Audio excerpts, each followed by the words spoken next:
বলে মা বাবা হারাইছেন, কেমনে হারাইছেন বলেন না। অফিস কর্মকর্তা চোখের পানি ফেলে আমার তরবারে বলে হুজুর আমার ছোটবেলায় আমি আমার বাবারে হারাইছি, আমার বাবার আদর আমি পাইনি।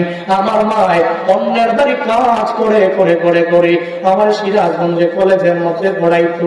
আমার মায় অন্যের বাড়িতে কাজ করিয়া এত কষ্ট করে করে আমার টাকা আইনা দিত, আমার সুন্দর করে পড়াইতো। আমি কলেজে যেতাম, প্রতিদিন সকালবেলা আমার মায়ের কপালের মধ্যে চুমু দিতাম, আমার মায়ের কাছ থেকে দোয়া নিয়ে আমি আগে যেতাম।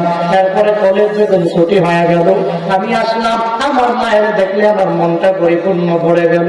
আমার মা আমার কপালের মধ্যে চুমু দেয়, আমিও আমার মায়ের কপালের মধ্যে চুমু দেই। কিন্তু হুজুর গো, একদিন কলেজ যখন ছুটি হয়ে গেল, আমি কলেজ ছুটি হওয়ার পরে আমার বাড়ি আসলাম, আমি আইসা দেখি আমার বাড়ির ঘরের দরওয়াজা তালা মারা।